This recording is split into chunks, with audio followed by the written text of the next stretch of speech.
ಮತ್ತೊಮ್ಮೆ ಎಲ್ಲರಿಗೂ ನಮಸ್ಕಾರ. ಪ್ರಜ್ಞಾ ಪ್ರಕಲ್ಪ ಹೀಲಿಂಗ್ ಪ್ರಾಕ್ಟೀಸ್ ಸೆಷನ್ಗೆ ಸ್ವಾಗತ. ಎಲ್ಲರಿಗೂ ಕೃಷ್ಣ ಜನ್ಮಾಷ್ಟಮಿಯ ಶುಭಾಶಯಗಳು. ಹಾಗೆ ಪ್ರೀತಿ ಪಾತ್ರರನ್ನು, ನಿಮ್ಮ ತಂದೆ ತಾಯಿಗಳನ್ನು, ಪೂರ್ವಜರನ್ನು ಈ ಚಿಕಿತ್ಸಾ ಸೆಷನ್ಗೆ ಆಹ್ವಾನಿಸಿ ಎಲ್ಲರಿಗೂ ಶ್ರೀಕೃಷ್ಣ ಪರಮಾತ್ಮನ ಅನುಗ್ರಹದಿಂದ ಮಾಯೆ ಮುಸುಕು ಕರಗಿ ಆತ್ಮಜ್ಞಾನ ಉಂಟಾಗಲಿ. ಕೃಷ್ಣ ಎಂದರೆ ಕೇವಲ ಒಂದು ಐತಿಹಾಸಿಕ ವ್ಯಕ್ತಿ ಮಾತ್ರವಲ್ಲ, ಅವರು ಸಮಗ್ರ ಜ್ಞಾನ, ಆನಂದ, ಪ್ರೇಮ ಮತ್ತು ದೈವ ಚೈತನ್ಯದ ಪ್ರತಿರೂಪ. ಕೃಷ್ಯತಿ ಇತಿ ಕೃಷ್ಣ ಅಂದರೆ ನಮ್ಮ ಮನಸ್ಸಿನಲ್ಲಿರುವ ಅಜ್ಞಾನವನ್ನು, ಕಷ್ಟವನ್ನು ಕಳೆಯುವವನು ಕೃಷ್ಣ. ಕೃಷ್ಣನು ನಮ್ಮ ಮನಸ್ಸಿನ ಗಿಡಗಂಟಿಗಳನ್ನು ಅಂದರೆ ಅಹಂಕಾರ, ದ್ವೇಷ, ಅಸೂಯೆ ತೆಗೆದುಹಾಕುತ್ತಾನೆ. ಪ್ರೇಮ ಎಂಬ ಜಲದಿಂದ ಹೃದಯವನ್ನು ತುಂಬುತ್ತಾನೆ. ಸಾಧನೆ ಎಂಬ ಹಾಲಿನಿಂದ ಭೂಮಿಯನ್ನು ಸಿದ್ಧಗೊಳಿಸುತ್ತಾನೆ. ನಂತರ ಭಕ್ತಿ ಎಂಬ ಬೀಜವನ್ನು ಬಿತ್ತುತ್ತಾನೆ. ಈ ಕಾರಣಕ್ಕೆ ಕೃಷ್ಯತಿ ಇತಿ ಕೃಷ್ಣ, ಕೃಷಿ ಮಾಡುವವನೇ ಕೃಷ್ಣ ಎಂದು ವ್ಯಾಖ್ಯಾನಿಸಲಾಗಿದೆ. ಕೃಷ್ಯತಿ ಇತಿ ಕೃಷ್ಣ, ಎಲ್ಲರನ್ನು ತನ್ನತ್ತ ಸೆಳೆಯುವವನೇ ಕೃಷ್ಣ. ಕೃಷ್ಣನು ತನ್ನ ಅದ್ಭುತ ದೈವಿಕ ರೂಪದಿಂದ, ಮಧುರವಾದ ವಾಣಿಯಿಂದ, ಲೀಲಾಮಯ ಕ್ರೀಡೆಗಳಿಂದ, ಪ್ರೀತಿ ತುಂಬಿದ ವರ್ತನೆಯಿಂದ ಎಲ್ಲರ ಹೃದಯವನ್ನು ತನ್ನತ್ತ ಸೆಳೆಯುತ್ತಾನೆ. ಕುಷ್ಯತಿ ಇತಿ ಕೃಷ್ಣ ಅಂದರೆ ಸದಾ ಆನಂದಮಯನಾದ ಕೃಷ್ಣ. ಅವನು ಸ್ವತಃ ಆನಂದ ಸ್ವರೂಪರಾಗಿದ್ದು ತಮ್ಮ ಭಕ್ತರಿಗೂ ಆನಂದವನ್ನು ನೀಡುತ್ತಾರೆ. ಈ ಮಹತ್ತಾದ ಗುಣಗಳನ್ನು ಕಂಡು ಗರ್ಗ ಋಷಿಗಳು ಅವರಿಗೆ ಕೃಷ್ಣ ಎಂಬ ಹೆಸರನ್ನು ಇಟ್ಟರು. ಕೃಷ್ಣ ಕ್ಷಮೆ, ಪ್ರೀತಿ, ಸ್ನೇಹ ಇವುಗಳ ಪ್ರತಿರೂಪವೇ ಆಗಿದ್ದಾನೆ. ಹೀಗಾಗಿ ಕರ್ಷ್ಯತಿ ಅಂದ್ರೆ ಆಕರ್ಷಿಸುವನು, ಕುಷ್ಯತಿ ಆನಂದ ನೀಡುವವನು, ಕೃಷ್ಯತಿ ಹೃದಯವನ್ನು ಕೃಷಿ ಮಾಡುವವನು. ಈ ಮೂರು ಅರ್ಥಗಳು ಸೇರಿ ಕೃಷ್ಣ ತತ್ವದ ಆಳವನ್ನು ತೋರಿಸುತ್ತದೆ. ಕೃಷ್ಣನು ತನ್ನ ಜೀವನದ ಅಂತ್ಯಕಾಲದಲ್ಲಿ ಉದ್ಧವನಿಗೆ ಹೇಳಿದ ಕತೆ. ಉದ್ಧವನಿಗೆ ಹೇಳುತ್ತಾನೆ, ನಾನು ಈ ಲೋಕಕ್ಕೆ ಬಂದಿರುವುದು ಅದು ಕೇವಲ ದುಷ್ಟರನ್ನು ನಾಶ ಮಾಡುವುದಕ್ಕಲ್ಲ, ಒಳ್ಳೆಯವರನ್ನು ರಕ್ಷಿಸುವುದಕ್ಕಲ್ಲ. ನಾನು ಬಂದಿದ್ದು ಪ್ರತಿಯೊಬ್ಬರ ಹೃದಯದಲ್ಲಿ ಶಾಂತಿ ಮತ್ತು ಪ್ರೇಮವನ್ನು ಸೃಷ್ಟಿಸಲು. ನಿನ್ನ ಮನಸ್ಸು ದುಃಖದಿಂದ, ಚಿಂತೆಯಿಂದ ತುಂಬಿರಬಹುದು. ಆದರೆ ಒಮ್ಮೆ ನೆನಪಿಸಿಕೋ, ನೀನು ದೇಹವಲ್ಲ, ನಿನ್ನ ನಿಜ ಸ್ವರೂಪ ಆತ್ಮ. ಆ ಆತ್ಮ ನಿತ್ಯ ಶುದ್ಧ, ಸಂತೋಷಮಯ. ನೀನು ನಿನ್ನೊಳಗೆ ಕೃಷ್ಣನನ್ನು ಕಂಡುಕೊಂಡಾಗ ಎಲ್ಲ ನೋವು, ಅಹಂಕಾರ, ದುಃಖಗಳು ಕರಗುತ್ತವೆ. ಈಗ ಎಲ್ಲರೂ ಕಣ್ಣುಗಳನ್ನ ಮುಚ್ಕೊಳ್ಳಿ. ಕೃಷ್ಣಾಯ ವಾಸುದೇವಾಯ ಹರೆಯೇ ಪರಮಾತ್ಮನೆ ಪ್ರಣತ ಕ್ಲೇಶ ನಾಶಾಯ ಗೋವಿಂದಾಯ ನಮೋ ನಮಃ.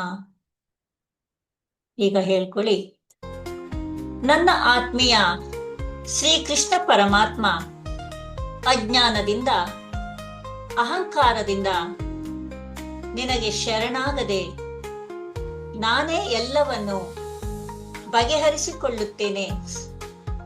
ಬೇರೆಯವರ ಸಹಾಯದಿಂದ ನನ್ನ ಕಷ್ಟಗಳನ್ನು, ಋಣ, ರೋಗ, ರೋಗಗಳನ್ನು ಬಗೆಹರಿಸಿಕೊಳ್ಳುತ್ತೇನೆ ಎಂದು ತೀರ್ಮಾನಿಸಿ ನನ್ನಲ್ಲಿ ಸಾಕ್ಷಿ ಭಾವದಿಂದ ಇರುವ ನಿನ್ನನ್ನು ಮರೆತಿದ್ದಕ್ಕಾಗಿ ನಮ್ಮೆಲ್ಲರನ್ನು ಕ್ಷಮಿಸು. ನನ್ನ ಆತ್ಮೀಯ ಶ್ರೀಕೃಷ್ಣ ಪರಮಾತ್ಮ ನಮಗೆಲ್ಲರಿಗೂ ನಿನ್ನಲ್ಲಿ ಶರಣಾಗುವ ಬುದ್ಧಿಶಕ್ತಿಯನ್ನು ತುಂಬಿದ್ದಕ್ಕಾಗಿ ನಿನಗೆ ಧನ್ಯವಾದಗಳು. ಶರಣು ಬಂದವರ ದುಃಖ, ಕಷ್ಟಗಳು, ಮಾನಸಿಕ, ದೈಹಿಕ, ಭಾವನಾತ್ಮಕ ಅಶಾಂತಿಗಳು ಇವೆಲ್ಲವನ್ನು ನಿವಾರಣೆ ಮಾಡುವವನು ನೀನು. ಈ ದಿವಸ ನಮ್ಮೆಲ್ಲರ ದುಃಖ, ಕಷ್ಟಗಳು, ಮಾನಸಿಕ, ದೈಹಿಕ, ಭಾವನಾತ್ಮಕ ಅಶಾಂತಿಗಳನ್ನು ನಿವಾರಣೆ ಮಾಡಿ ನಮ್ಮೆಲ್ಲರ ಋಣ, ರೋಗ, ರಿಪು ಅಂದರೆ ದ್ವೇಷಗಳನ್ನು ಸಂಪೂರ್ಣವಾಗಿ ನಿವಾರಣೆ ಮಾಡಿ ನಮ್ಮೆಲ್ಲರಲ್ಲಿ ದೈವಿ ಉತ್ಸಾಹವನ್ನು ತುಂಬಿದ್ದಕ್ಕಾಗಿ ನಿನಗೆ ಧನ್ಯವಾದಗಳು.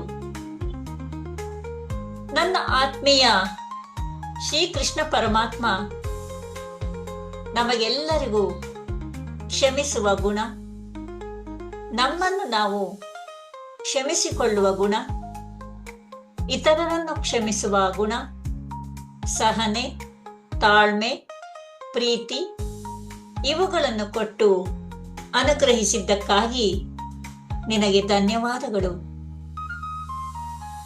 ನಕಾರಾತ್ಮಕವಾದ ಭಾವನೆಗಳನ್ನು, ನೆನಪುಗಳನ್ನು ಹಿಡಿದಿಟ್ಟುಕೊಳ್ಳದೆ, ಶತ್ರುತ್ವವನ್ನು ಸಾಧಿಸದೆ, ಯಾವುದೇ ಸನ್ಮಾನ ಅವಮಾನಗಳಿಗೂ ಕುಗ್ಗದೆ ಹಿಗ್ಗದೆ, ನಿನ್ನ ಇರುವಿನ ಅರಿವಿನಲ್ಲಿ ಶಾಂತಿ ನೆಮ್ಮದಿಯ ಜೀವನವನ್ನು ನಡೆಸುವ ಬುದ್ಧಿ ಶಕ್ತಿಯನ್ನು ನಮಗೆಲ್ಲರಿಗೂ ಕರುಣಿಸಿದ್ದಕ್ಕಾಗಿ ಧನ್ಯವಾದಗಳು.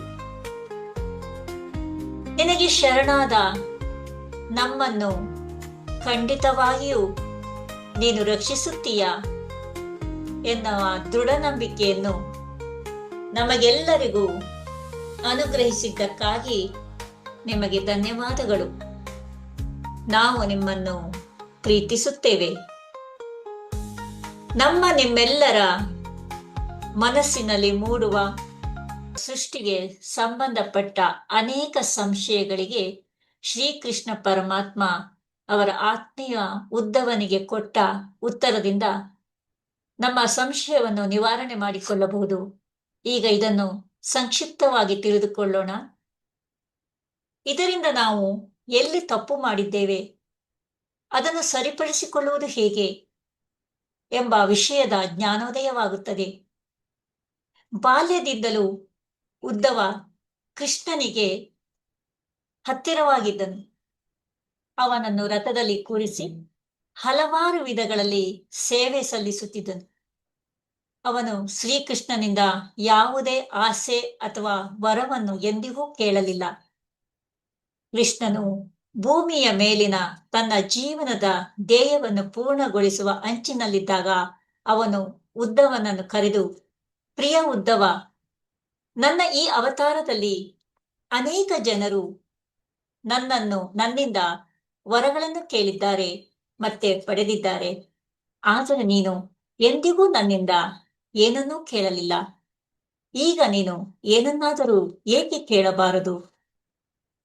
ಉದ್ದವ ತನಗಾಗಿ ಏನನ್ನೂ ಕೇಳಿಕೊಳ್ಳದಿದ್ದರೂ ಅವನು ಬಾಲ್ಯದಿಂದಲೂ ಕೃಷ್ಣನನ್ನು ಎಚ್ಚರಿಕೆಯಿಂದ ಗಮನಿಸುತ್ತಿದ್ದನು. ಕೃಷ್ಣನ ಬೋಧನೆಗಳು ಮತ್ತು ಕಾರ್ಯಗಳ ನಡುವಿನ ಕೆಲವು ವಿರೋಧಾಭಾಸಗಳ ಬಗ್ಗೆ ಅವನು ಯಾವಾಗಲೂ ಯೋಚಿಸುತ್ತಿದ್ದನು ಮತ್ತು ಈ ಸ್ಪಷ್ಟ ಅಥವಾ ನಿಜವಾದ ವಿರೋಧಾಭಾಸಗಳಿಗೆ ಕಾರಣಗಳನ್ನು ಅರ್ಥ ಮಾಡಿಕೊಳ್ಳಲು ಯಾವಾಗಲೂ ಬಯಸುತ್ತಿದ್ದನು. ಆದ್ದರಿಂದ ಅವನು ಕೃಷ್ಣನನ್ನು ಕೇಳಿದನು, ನೀನು ನಿನ್ನ ಜೀವನದಲ್ಲಿ ಮಾಡಿರುವ ಅಥವಾ ಮಾಡದಿರುವ ಹಲವಾರು ವಿಷಯಗಳು ನೀನು ಯಾವಾಗಲೂ ಕಲಿಸಿದ್ದಕ್ಕಿಂತ ಅಥವಾ ಪ್ರತಿಪಾದಿಸಿದ್ದಕ್ಕಿಂತ ಭಿನ್ನವಾಗಿದೆ ಎಂದು ನಾನು ಗಮನಿಸಿದ್ದೇನೆ. ನಾನು ನಿಜವಾಗಿಯೂ ಅರ್ಥ ಮಾಡಿಕೊಳ್ಳಲು ಬಯಸುತ್ತೇನೆ.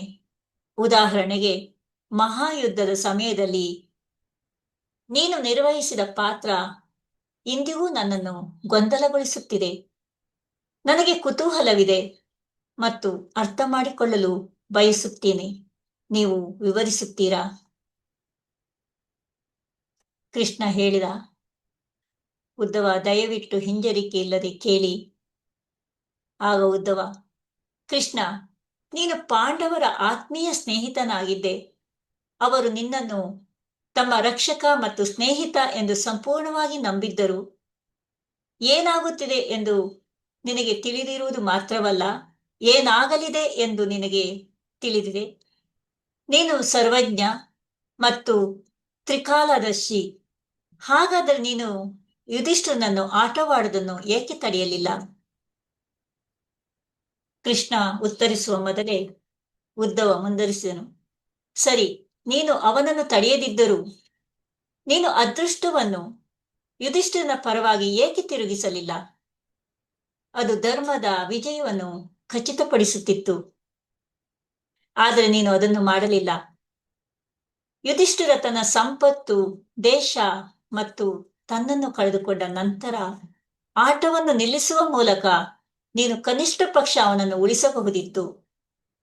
ಜೂಜಾಟದ ಶಿಕ್ಷೆಯಿಂದ ನೀನು ಅವನನ್ನು ಬಿಡುಗಡೆ ಮಾಡಬಹುದಿತ್ತು. ಅಥವಾ ಅವನು ತನ್ನ ಸಹೋದರರ ಮೇಲೆ ಬೆಟ್ಟಿಂಗ್ ಆರಂಭಿಸಿದಾಗ ನೀನು ಸಭಾಂಗಣವನ್ನ ಪ್ರವೇಶಿಸಬಹುದಿತ್ತು. ನೀನು ಅದನ್ನೂ ಮಾಡಲಿಲ್ಲ.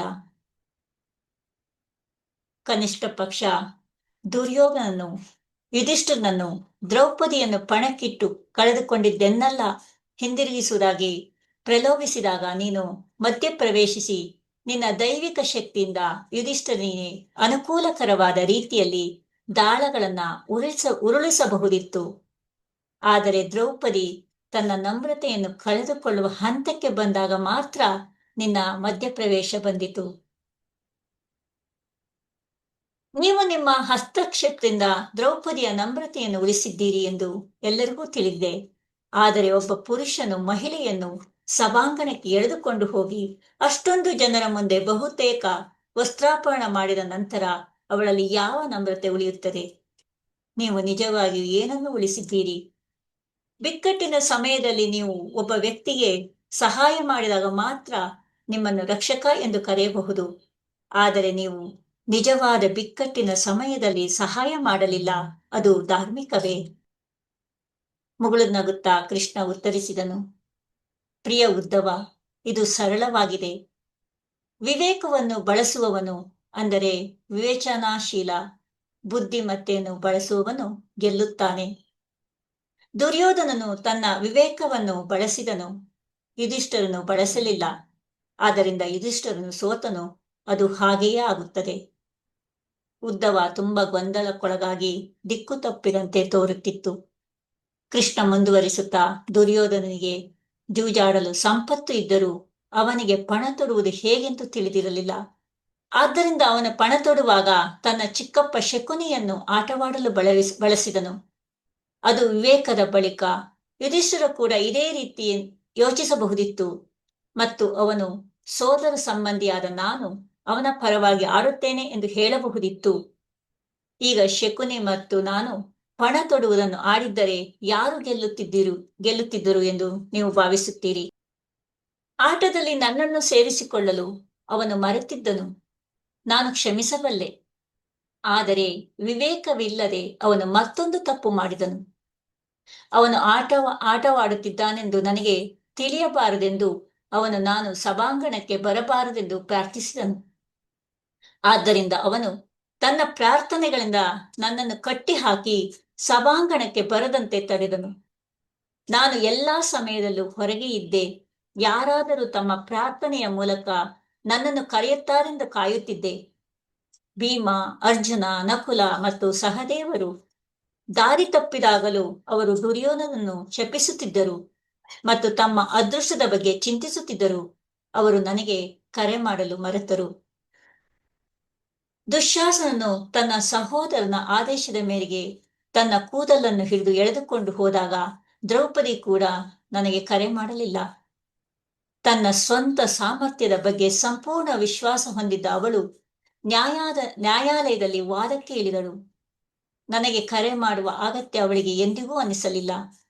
ಕೊನೆಗೆ ದುಶ್ಯಾಸನನು ನಿಜವಾಗಿಯೂ ಅವಳ ವಸ್ತ್ರಗಳನ್ನು ಕಳಚಲು ಪ್ರಾರಂಭಿಸಿದಾಗ ಅವಳು ತನ್ನ ಸ್ವಂತ ಶಕ್ತಿಯನ್ನು ಅವಲಂಬಿಸಿ ಬಿಟ್ಟು ನನಗಾಗಿ ಕೂಗಿದಳು. ಆಗ ಮಾತ್ರ ನನಗೆ ಮಧ್ಯ ಪ್ರವೇಶಿಸಲು ಅವಕಾಶ ಸಿಕ್ಕಿತು ಮತ್ತು ನನಗೆ ಕರೆ ಬಂದ ತಕ್ಷಣ ನಾನು ತಲುಪಿದೆ. ನಾನು ಅವಳನ್ನು ಉಳಿಸಿದೆ. ನಾನು ಏನು ತಪ್ಪು ಮಾಡಿದೆ? ಅದ್ಭುತ ವಿವರಣೆ. ನಾನು ಪ್ರಭಾವಿತನಾಗಿದ್ದೇನೆ, ಆದರೆ ಮೋಸ ಹೋಗಿಲ್ಲ. ನಾನು ನಿನಗೆ ಇನ್ನೊಂದು ಪ್ರಶ್ನೆ ಕೇಳಬಹುದೇ ಎಂದು ಉದ್ಧವ ಉದ್ಗರಿಸಿದನು. ಕೃಷ್ಣ ಹೇಳಿದನು, ಖಂಡಿತ ಉದ್ಧವ, ಮುಂದೆ ಹೋಗು. ಇದರರ್ಥ ನೀವು ಕರೆದಾಗ ಮಾತ್ರ ಬರುತ್ತೀರಿ ಎಂದರ್ಥವಲ್ಲವೇ? ಬಿಕ್ಕಟ್ಟಿನಲ್ಲಿರುವ ಜನರಿಗೆ ಸಹಾಯ ಮಾಡಲು, ಅನ್ಯಾಯ ಅಧರ್ಮವನ್ನು ತಡೆಯಲು ನೀವು ಸ್ವಂತವಾಗಿ ಬರುವುದಿಲ್ಲವೇ? ಉದ್ಧವ, ಎಲ್ಲ ಜೀವಿಗಳು ಮತ್ತು ಘಟನೆಗಳು ಕರ್ಮದ ಸೂಕ್ಷ್ಮ ನಿಯಮಗಳಿಂದ ಚಲಿಸಲ್ಪಡುತ್ತವೆ. ನಾನು ಕರ್ಮದ ನಿಯಮಗಳನ್ನು ಪಾಲಿಸುವುದಿಲ್ಲ. ನಾನು ಮಧ್ಯ ಪ್ರವೇಶಿಸುವುದಿಲ್ಲ. ನಾನು ಕೇವಲ ಸಾಕ್ಷಿ. ನಾನು ನಿಮ್ಮ ಹತ್ತಿರ ನಿಂತು ಏನು ನಡೆಯುತ್ತಿದೆ ಎಂಬುದನ್ನು ಗಮನಿಸುತ್ತೇನೆ. ಇದು ದೇವರ ಧರ್ಮ ಎಂದು ಕೃಷ್ಣನು ಮುಗುಳ್ನಕ್ಕಿದನು. ಉದ್ಧವ ಮತ್ತೆ ಉದ್ಗರಿಸಿದನು, ವಾವ್, ತುಂಬಾ ಚೆನ್ನಾಗಿದೆ ಕೃಷ್ಣ. ಹಾಗಿದ್ದಲ್ಲಿ ನೀನು ನಮ್ಮ ಹತ್ತಿರ ನಿಂತು ನಮ್ಮ ಎಲ್ಲ ಮೂರ್ಖತನಗಳನ್ನು ಗಮನಿಸುತ್ತೀಯಾ, ಮತ್ತೆ ಏನು ಮಾಡದೇ ಇರುತ್ತೀಯಾ? ಮತ್ತು ನಾವು ತಪ್ಪು ಮಾಡುತ್ತಲೇ ಇರುತ್ತೇವೆ ಮತ್ತು ನೀನು ಗಮನಿಸುತ್ತಲೇ ಇರುತ್ತೀಯಾ? ಹಾಗಾದರೆ ನಾವು ಎಲ್ಲಾ ರೀತಿಯ ತಪ್ಪುಗಳನ್ನು ಮಾಡುತ್ತಾ ಬಳಲಬೇಕೆಂದು ನೀನು ಬಯಸುತ್ತೀಯಾ? ಉದ್ಧವ, ನಿನ್ನ ಹೇಳಿಕೆಗಳ ಆಳವಾದ ಅರ್ಥವನ್ನು ಅರಿತುಕೋ. ನಾನು ನಿನ್ನ ಪಕ್ಕದಲ್ಲಿ ಸಾಕ್ಷಿಯಾಗಿ ನಿಂತಿದ್ದೇನೆ ಎಂದು ನಿನಗೆ ತಿಳಿದ ನಂತರ ನೀನು ತಪ್ಪುಗಳನ್ನು ಮಾಡುವುದನ್ನು, ಮೂರ್ಖತನದಿಂದ ವರ್ತಿಸುವುದನ್ನು, ಅರಿವಿಲ್ಲದೆ ಬದುಕುವುದನ್ನು ಮುಂದುವರಿಸುತ್ತೀಯಾ? ನೀವೆಲ್ಲರೂ ಇದನ್ನು ನಿರ್ಲಕ್ಷಿಸಿ ನನ್ನ ಅರಿವಿಲ್ಲದೆ ನೀವು ಕೆಲಸಗಳನ್ನು ಮಾಡಬಹುದು ಎಂದು ನಂಬುತ್ತೀರಿ. ಆಗ ವಿಷಯಗಳು ತಪ್ಪಾಗುತ್ತವೆ. ಯುಧಿಷ್ಠಿರನ ತಪ್ಪು ಏನೆಂದರೆ, ನನಗೆ ತಿಳಿಯದೆ ಅವನು ದಾಳಗಳ ಆಟವನ್ನು ಆಡಬಹುದೆಂದು ಅವನು ಭಾವಿಸಿದ್ದನು. ನಾನು ಯಾವಾಗಲೂ ಎಲ್ಲರೊಳಗೆ ಆಂತರಿಕ ಸಾಕ್ಷಿಯಾಗಿ ಇರುತ್ತೇನೆ ಎಂದು ಯುಧಿಷ್ಠಿರ ಅರಿತುಕೊಂಡಿದ್ದರೆ ಆಟವು ವಿಭಿನ್ನವಾಗಿ ಮುಗಿಯುತ್ತಿರಲಿಲ್ಲವೇ? ಉದ್ಧವ ತನ್ನೊಳಗೆ ಪ್ರತಿಬಿಂಬಿಸಿದ, ಎಂಥ ಉತ್ಕೃಷ್ಟ ಸತ್ಯ! ಲೋಕಗಳ ನಡೆಸುವ ಪರಮಾತ್ಮನಾದ ಕೃಷ್ಣನು ಯಾವಾಗಲೂ ನಮ್ಮೊಂದಿಗಿದ್ದಾನೆ ಮತ್ತು ನಮ್ಮೊಳಗೆ ನಿರಂತರ ಆಂತರಿಕ ಸಾಕ್ಷಿಯಾಗಿದ್ದಾನೆ. ನಾವು ಈ ಜ್ಞಾನದಲ್ಲಿ ಬದುಕಬೇಕು ಮತ್ತು ಅವನಿಗೆ ಶರಣಾಗಬೇಕು. ನಮ್ಮ ಎಲ್ಲ ಆಲೋಚನೆಗಳು ಮತ್ತು ಕಾರ್ಯಗಳಲ್ಲಿ ಅವನನ್ನು ಆಹ್ವಾನಿಸಬೇಕು. ನಾನೇ ಎಲ್ಲವನ್ನೂ ಮಾಡುತ್ತೇನೆ ಎಂಬ ನಮ್ಮ ಅಹಂಕಾರ ನಮ್ಮ ಸೋಲಿಗೆ ಕಾರಣವಾಗುತ್ತದೆ. ಪರಮಾತ್ಮ ಕೇವಲ ಸಾಕ್ಷಿ ಭಾವದಲ್ಲಿರುತ್ತಾನೆ. ನಾವು ಸಹಾಯವನ್ನು ಕೇಳಿದಾಗ, ಕರೆದಾಗ ನಮ್ಮ ಸಹಾಯಕ್ಕೆ ಬರುತ್ತಾನೆ. ಗೀತೆಯ ಉದ್ದಕ್ಕೂ ಕೃಷ್ಣನು ಅರ್ಜುನನಿಗೆ ಹೇಳಿದ ಸರಳ ಸತ್ಯ ಇದು. ನಿಮಿತ್ತ ಮಾತ್ರ ಭಾವ ಕೇವಲ ಸಾಧನವಾಗು ಮತ್ತು ನನ್ನ ಹಸ್ತಕ್ಷೇಪವು ನಿರಂತರವಾಗಿರುತ್ತದೆ. ಕಡು ನೀಲಿ ಬೆಳಕು ನಿಮ್ಮ ನೆತ್ತಿಯ ಮಧ್ಯಭಾಗದಿಂದ ನಿಮ್ಮ ಶರೀರದ ಪ್ರತಿಯೊಂದು ಅಂಗಾಂಗವನ್ನು ತುಂಬುತ್ತಿದೆ, ಭೂಮಿಯ ಕಡೆಗೆ ಹರಿಯುತ್ತಿದೆ ಎಂಬ ಭಾವನೆಯನ್ನ ಮಾಡಿಕೊಳ್ಳಿ. ಪ್ರತಿಯೊಂದು ಜೀವಕೋಶಗಳು ಕೂಡ ಕೃಷ್ಣ ಜ್ಞಾನದಿಂದ ತುಂಬಿದೆ ಅನ್ನೋ ಭಾವನೆಯನ್ನ ಮಾಡಿಕೊಳ್ಳಿ. ಈ ದಿವ್ಯವಾದ ಪರಮಾತ್ಮನ ಬೆಳಕನ್ನು ಅನುಭವಿಸಿ. ಕೃಷ್ಣ ಹೊರಗಿರುವ ದೇವರಲ್ಲ, ನಮ್ಮೊಳಗಿನ ಚೈತನ್ಯ, ಆನಂದ, ಪ್ರೇಮದ ಮೂಲ. ಅದನ್ನು ಅನುಭವಿಸುವುದೇ ನಿಜವಾದ ಹೀಲಿಂಗ್. ಶ್ರೀಕೃಷ್ಣ ಪರಮಾತ್ಮ ನಮಗೆಲ್ಲರಿಗೂ ಈ ಭರವಸೆಗಳನ್ನು ಕೊಟ್ಟಿದ್ದಾರೆ. ಯಾರು ನನ್ನನ್ನು ಭಜಿಸುತ್ತಾರೋ ಅವರ ಯೋಗಕ್ಷೇಮವನ್ನು ನಾನು ಭರಿಸುತ್ತೇನೆ. ಅವಶ್ಯಕವಾದದ್ದನ್ನು ಕೊಡುತ್ತೇನೆ. ಅವರಿಗೆ ಇರುವುದನ್ನು ಕಾಪಾಡುತ್ತೇನೆ. ನೀನು ಮಾಡುವ ಪ್ರತಿಯೊಂದು ಕಾರ್ಯ, ತಿನ್ನುವ ಪ್ರತಿಯೊಂದು ಆಹಾರ, ತ್ಯಾಗ, ಹೋಮ, ದಾನ ಎಲ್ಲವನ್ನು ನನಗೆ ಅರ್ಪಿಸು. ನಾನು ನಿನ್ನೊಂದಿಗಿದ್ದೇನೆ. ನೀನು ಯಾವ ಸ್ಥಿತಿಯಲ್ಲಿದ್ದರೂ ನನ್ನನ್ನು ಸ್ಮರಿಸಿದರೆ ನಿನ್ನನ್ನು ನಾನು ಉದ್ಧರಿಸುತ್ತೇನೆ. ಮಾಶ್ಚಃ, ಹೆದರಬೇಡ, ದುಃಖಿಸಬೇಡ. ನಾನು ನಿನ್ನನ್ನು ಸಂಪೂರ್ಣವಾಗಿ ರಕ್ಷಿಸುತ್ತೇನೆ. ನನ್ನಲ್ಲಿ ಶರಣಾಗು. ನಾನು ನಿನ್ನ ಎಲ್ಲ ದುಃಖ, ಪಾಪ, ಕಷ್ಟಗಳನ್ನು ದೂರ ಮಾಡುತ್ತೇನೆ. ನಿನ್ನನ್ನು ಶಾಂತಿ, ಪ್ರೇಮ, ಆನಂದದಿಂದ ತುಂಬಿಸುತ್ತೇನೆ. ಈಗ ಎಲ್ಲರೂ ಹೇಳಿ, ನನ್ನ ಆತ್ಮೀಯ ಶ್ರೀಕೃಷ್ಣ ಪರಮಾತ್ಮ ನನ್ನ ಶರಣಾಗತಿಯನ್ನು ಸ್ವೀಕರಿಸು. ಪ್ರತಿದಿನವೂ ನಾನು ಮಾಡಿದ ಎಲ್ಲ ಕರ್ಮಗಳನ್ನು, ಒಳಿತು, ಕೆಡುಕು, ಸರಿ, ತಪ್ಪು ಎಲ್ಲವನ್ನು ನಿನಗೆ ಅರ್ಪಿಸುವ ಬುದ್ಧಿಶಕ್ತಿಯನ್ನು ನನಗೆ ಕೊಡು. ಇದನ್ನು ಕೊಟ್ಟಿದ್ದಕ್ಕಾಗಿ ನಿನಗೆ ಧನ್ಯವಾದ. ಯಾರು ನಾನು ಹೇಳೋ ತನಕ ಕಣ್ಣನ್ನ ಬಿಡಬೇಡಿ.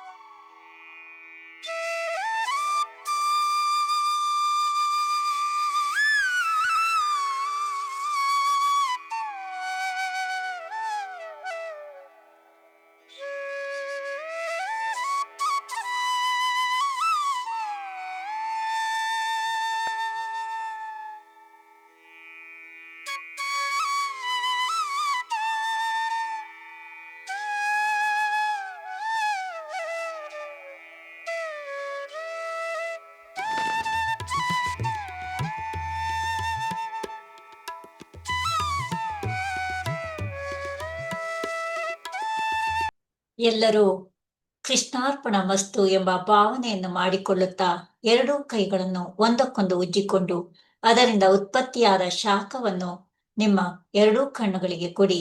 ಎರಡೂ ಕಣ್ಣುಗಳನ್ನು ನಿಧಾನವಾಗಿ ತೆರೆಯಿರಿ. ಅತಿ ಅದ್ಭುತವಾಗಿತ್ತು ಇವತ್ತಿಂದ.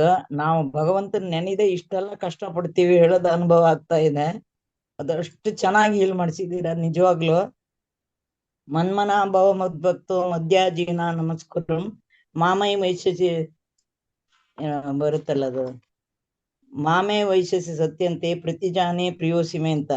ಕಾಯ ವಾಚ ಮನಸ್ಸ ಅವನನ್ನೇ ನೆನೆಸಿದ್ರೆ ನಾವು ನಿನ್ನನ್ನು ಖಂಡಿತ ಕಾಪಾಡ್ತೇನೆ ಅಂತೇಳಿ ಪ್ರತಿಜ್ಞಾ ಪೂರ್ವಕವಾಗಿ ಭಗವಂತ ಅರ್ಜುನನಿಗೆ ಮಾಡೋ ಲೆವೆಲ್ ಅಲ್ಲಿ ಇದ್ದಾರೆ. ಆದ್ರೆ ನಾವು ಕರೀಲಿಕ್ಕೆ ಒಪ್ತಾ ಇಲ್ವಲ್ಲ ಅಂತ ಇದಾಯ್ತು ಒಂದ್ಸಲಿ.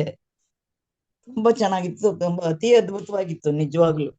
ಅಷ್ಟು ಅದ್ರೊಳಗಡೆ ಮುಳುಗಿಬಿಟ್ಟೆ ನಾನಂತೂ. ಎಷ್ಟು ಕರೀಲಿಲ್ಲ ಅಂತೇಳಿ ಈ ಮಾತಲ್ಲ ಅದ್ರಲ್ಲೇ ಮೊಮ್ಮಕ್ಳಿಗೆ ಚೂರು ಹೇಳ್ಬಿಟ್ಟೆ, ಹಿಂಗಿದೆ ನಾಳೆ ಕತೆ ವಿವರವಾಗಿ ಹೇಳ್ತೀನಿ ನಾನು ಅಂತೇಳಿ ಹೇಳ್ಬಿಟ್ಟೆ ಇಲ್ಲೇ. ಥ್ಯಾಂಕ್ ಯು ನಿಮ್ಗೆಲ್ಲ ಧನ್ಯವಾದಗಳು. ಓಕೆ, ಧನ್ಯವಾದಗಳು. ಬಹಳ ಹೀಲಿಂಗ್ ಆದಂಗ ಆಯ್ತು ಮೇಡಮ್. ಒಂಥರ ಅಳು ಅಳು ಅಳು ನನಗೆ ನಿಲ್ಸಕ್ ಆಗ್ತಾ ಇಲ್ಲ, ಅಷ್ಟು ಅಳು ಬರ್ತಾ ಇತ್ತು ಮೇಡಮ್. ಅದು ನೀವು ಕೃಷ್ಣ ದ್ರೌಪದಿ ಸ್ಟೋರಿ ಹೇಳಿ ಆ ಹಾಡೆಲ್ಲ ಮುಗಿಯೋ ತನಕನು ನಾನು ಎಷ್ಟು ಇದ್ ಮಾಡ್ಕೊಂಡ್ರು ನನಗ್ ತಡಿಯಕ್ ಆಗ್ತಾ ಇಲ್ಲ, ಅಷ್ಟು ಅಳು ಬರ್ತಾ ಇತ್ತು ಮೇಡಮ್. ನನಗೆ ಅಷ್ಟು ಚೆನ್ನಾಗ್ ಅನ್ನಿಸ್ತು ಮೇಡಮ್. ಎಲ್ಲಾ ಸಮಸ್ಯೆಗಳು ಬಂದಾಗ ನಾವೇ ಪರಿಹಾರ ಮಾಡ್ಕಂತೀವಿ ಅಂತಾನೆ ನಾವು ಅನ್ಕಂತೀವಿ. ಅದು ಅಲ್ಲಿ ತನಕ ನಾವು ಪರಿಹಾರ ಆಗದೇ ಇಲ್ಲ ಯಾವ ಸಮಸ್ಯೆನು. ಇಲ್ಲ ನನ್ ಕೈಲಿ ಏನು ಇಲ್ಲಪ್ಪ ನೀನೇ ನಾವು ಕಾಪಾಡ್ಬೇಕು ಅಂತ ಅಂದಾಗ್ಲೇ ಅದು ನಮ್ಮನ್ನ ಆ ಸಮಸ್ಯೆಯಿಂದ ನಾವು ದೂರ ಆಗಕ್ ಸಾಧ್ಯ ಅನ್ನೋದು ಎಷ್ಟೋ ಸಲ ಗೊತ್ತಾಗಿದೆ. ಆದ್ರೂನು ಎಲ್ಲ ನಾವೇ ಮಾಡ್ತೀವಿ, ನಂದೇ ಇದು ಅನ್ನೋ ಅಹಂಕಾರದಿಂದ ನಾವು ವರ್ತನೆ ಮಾಡ್ತೀವಿ. ನನ್ನಿಂದಾನೇ ಎಲ್ಲ ನಡೀತಾ ಇರೋದು ಅಂತ ಅನ್ಕಂತೀವಿ. ಅದನ್ನ ಈಗ ಇವತ್ತು ಬಹಳ ಅದ್ಭುತವಾಗಿ ಇದ್ ಮಾಡಿದ್ರಿ ಮೇಡಮ್, ತಿಳಿಸ್ಕೊಟ್ರಿ. ತುಂಬಾ ಚೆನ್ನಾಗಿತ್ತು. ದಿನ ಒಂದೊಂದ್ ರೀತಿಯಲ್ಲೂ ಎಷ್ಟು ನಮ್ಮನ್ನ ಆಳವಾಗಿ ನಮ್ಮ ಒಳಗಿಂದ ಇದನ್ ತೆಗಿತಿದ್ದೀರಾ ಅಂತಂದ್ರೆ ಅದು ನನಗೆ ಮಾತಲ್ಲಿ ಹೇಳಕ್ ಆಗ್ತಾ ಇಲ್ಲ ಮೇಡಮ್. ಅಷ್ಟು ಅದ್ಭುತವಾಗಿ ಬರ್ತಾ ಇದೆ. ಇದನ್ನ ಸಿಕ್ಕಿರೋದ್ ನಂದೇನೋ ಯಾವ್ದೋ ಪೂರ್ವ ಜನ್ಮದ ಪುಣ್ಯ ಅನ್ನಿಸ್ತಾ ಇದೆ ಮೇಡಮ್. ಇದೇನು ಅನ್ನೋದೇ ನನಗ್ ಗೊತ್ತಿರ್ಲಿಲ್ಲ. ಸುಮ್ನೆ ಯೂಟ್ಯೂಬ್ ಅಲ್ಲಿ ಏನೋ ಸ್ಕ್ರೋಲ್ ಮಾಡುವಾಗ ಸಿಕ್ಕಿದ್ದ ಇದು ನನಗೆ ಇದು ಯಾವ್ದೋ ಒಂದು ಪೂರ್ವ ಜನದ ಪುಣ್ಯನೋ ಏನೋ ಇದೆಲ್ಲ ಗೊತ್ತಾಗ್ತಾ ಇದೆ ಅಂತ ಅನಿಸ್ತಿದೆ ಮೇಡಮ್. ತುಂಬಾ ಧನ್ಯವಾದಗಳು. ನಿಮ್ಮ ಕುಟುಂಬದವರೆಲ್ಲರಿಗೂ ನನ್ನ ಧನ್ಯವಾದಗಳು ಮೇಡಮ್. ಇದೆಲ್ಲದಕ್ಕೂ ಎಲ್ಲ ನಿಮ್ ಕುಟುಂಬದವರೆಲ್ಲರೂ ಸೇರಿ ಇದನ್ನ ಮಾಡ್ತಾ ಇದ್ದೀರಾ. Thank you madam, thank you. ಧನ್ಯವಾದಗಳು. ಈಗ ವಿಜಯಲಕ್ಷ್ಮಿ ಮೇಡಮ್ ಅವರು ಮಾತಾಡ್ತಾರಂತೆ, ಹ್ಯಾಂಡ್ ರೈಸ್ ಮಾಡಿದ್ದಾರೆ, ಅವ್ರನ್ನ ಮಾತಾಡ್ಸೋಣ, ಆಮೇಲೆ ಬರ್ತೀನಿ. ಹೇಳಿ ಮೇಡಮ್. ಇವತ್ತು ಬೆಳಗ್ಗೆ ಎದ್ದಾಗಿಂದ ಈ ಕ್ಷಣದವರೆಗೂನು ಸಂತೋಷ ಬಿಟ್ರೆ ಬೇರೆ ಏನೂ ಇಲ್ಲ ಮೇಡಮ್. ಇವತ್ತಿನ ತರ ನಾನು 51 ವರ್ಷದಲ್ಲಿ ನಾನು ಇವತ್ತು ಅನುಭವಿಸಿದಷ್ಟು ಆನಂದ ಯಾವತ್ತೂ ಅನುಭವಿಸಿರ್ಲಿಲ್ಲ ಮೇಡಮ್. ಗುರುಗಳಿಗೆ, ಶ್ರೀಕೃಷ್ಣ ಪರಮಾತ್ಮನ್ಗೆ, ಪ್ರಜ್ಞಾ ಪ್ರಕಲ್ಪದ ತಂಡಕ್ಕೆ ಮೇಡಮ್ ತುಂಬಾ ಹೃದಯದ ಧನ್ಯವಾದಗಳನ್ನ ಅರ್ಪಿಸ್ತೀನಿ ಮೇಡಮ್. 51 ವರ್ಷದಲ್ಲಿ ಇವತ್ತೇ ಮೊದಲನೇ ದಿವಸ ಬೆಳಗ್ಗೆ ಎದ್ದಾಗಿಂದ ಶುರು ಮಾಡಿ ಈ ಕ್ಷಣದವರೆಗೂ ತುಂಬಾ ಅಂದ್ರೆ ತುಂಬಾ ಸಂತೋಷವಾಗಿದ್ದೀನಿ. ಎಲ್ಲಾ ದೇವ್ರದ್ದು ಹರಿಕತೆ, ದೇವ್ರ ನಾಮಗಳು ಹೇಳ್ಕೊಂಡು, ದೇವ್ರದೇ ದೃಷ್ಟಾಂತಗಳು ಕೇಳ್ಕೊಂಡು ತುಂಬಾ ಅಂದ್ರೆ ತುಂಬಾ ಸಂತೋಷವಾಗಿ ಈ ದಿನ ಎಲ್ಲ ಕಾಲ ಕಳೆದಿದ್ದೀನಿ ಮೇಡಮ್. ತುಂಬಾ ಅಂದ್ರೆ ತುಂಬಾ ಕೃತಜ್ಞತೆಗಳು ಮೇಡಮ್. ಧನ್ಯವಾದಗಳು. ಖುಷಿಯಾಗಿದ್ದೀರಲ್ಲ ಅದೇ ಸಂತೋಷ. ಯಾವಾಗ್ಲೂ ಖುಷಿಯಾಗಿರ್ಬೇಕು ತುಂಬಾ ಅಂತಾನೆ ನಾವು ಇದನ್ನ ಮಾಡ್ತಾ ಇರೋದು. ಖುಷಿಯಾಗಿರೋದಕ್ಕೆ ತುಂಬಾ ಸಂತೋಷ ಆಯ್ತು. ಓಕೆ, ತುಂಬಾ ಧನ್ಯವಾದಗಳು. ಸಂತೋಷವಾಗಿದ್ದೀನಿ. ಇವತ್ತಿನಷ್ಟು ಹೇಳಿ, ಅನ್ಮಿಟ್ ಮಾಡ್ಕೊಳ್ಳಿ. ಹಾ, ಹೇಳಿ. ಮೊದಲನೇ ದಿವಸ ಇವತ್ತು ನಾನು ಹುಟ್ಟದಾಗಿಂದ ಇಷ್ಟು ಸಂತೋಷವಾಗಿರೋದು ಇವತ್ತೇ ಮೊದಲನೇ ದಿವಸ. ನಾನು ದಿನ ಪೂರ್ತಿ ಎಲ್ಲೂ ಬೇಜಾರಾಗಿಲ್ಲ. ತುಂಬಾ ಅಂದ್ರೆ ತುಂಬಾ ಕಂಗ್ರಾಚುಲೇಷನ್, ಎಲ್ಲ ಕಂಗ್ರಾಚುಲೇಷನ್ ಹೇಳ್ಬಿಡಿ ಮೇಡಮ್ಗೆ. ಓಕೆ, ಕೃಷ್ಣ ಪರಮಾತ್ಮ ಖುಷಿಯಾಗಿರೋಕ್ಕೆ ಇವತ್ತಿಂದ ಪ್ರಾರಂಭ. ವಿಡಿಯೋ ವೀಕ್ಷಣೆ ಮಾಡಿದ್ದಕ್ಕಾಗಿ ಧನ್ಯವಾದಗಳು. ಈ ರೀತಿಯ ಇನ್ನು ಹೆಚ್ಚಿನ ವಿಡಿಯೋಗಳಿಗಾಗಿ ಡಿಸ್ಕ್ರಿಪ್ಷನಲ್ಲಿ ಇರುವ ಲಿಂಕನ್ನು ಕ್ಲಿಕ್ ಮಾಡಿ ವಾಟ್ಸಪ್ ಕಮ್ಯುನಿಟಿಗೆ ಸೇರಿ. ಪ್ರತಿದಿನ ರಾತ್ರಿ 9:30ಕ್ಕೆ ಉಚಿತ ಆಯೋಜಿಸಿದ್ದೇವೆ. ಈ ಸೆಷನ್ನಲ್ಲಿ ಭಾಗವಹಿಸಲು ಎಲ್ಲರನ್ನು ಆಹ್ವಾನಿಸುತ್ತೇವೆ. ಧನ್ಯವಾದಗಳು. ಪ್ರಜ್ಞಾ ಪ್ರಕಲ್ಪ ಚಾನಲ್ಗೆ ಸಬ್ಸ್ಕ್ರೈಬ್ ಮಾಡಿ, ವಿಡಿಯೋವನ್ನು ಲೈಕ್ ಮಾಡಿ, ಶೇರ್ ಮಾಡಿ, ಕಾಮೆಂಟ್ ಮಾಡಿ. ನಿರ್ದಿಷ್ಟ ಸಮಸ್ಯೆ ಇದ್ದು ಖಾಸಗಿ ಸಮಾಲೋಚನೆ ಅವಶ್ಯಕತೆ ಇರುವವರು ಪರ್ಸನಲ್ ಪೇಡ್ ಸೆಷನ್ಗೆ ಸೇರಬಹುದು. ಹೆಚ್ಚಿನ ಮಾಹಿತಿಗಾಗಿ ವಾಟ್ಸಪ್ ಕಮ್ಯುನಿಟಿ ಅಡ್ಮಿನ್ಗೆ ಮೆಸೇಜ್ ಮಾಡಿ. ಸ್ಕ್ರೀನ್ನಲ್ಲಿ ಬರ್ತಾ ಇರುವ ವಾಟ್ಸಪ್ ನಂಬರ್ಗೆ ಮೆಸೇಜ್ ಮಾಡಬಹುದು ಅಥವಾ ಡಿಸ್ಕ್ರಿಪ್ಷನ್ನಲ್ಲಿರುವ ವಾಟ್ಸಪ್ ನಂಬರ್ಗೆ ಮೆಸೇಜ್ ಮಾಡಬಹುದು.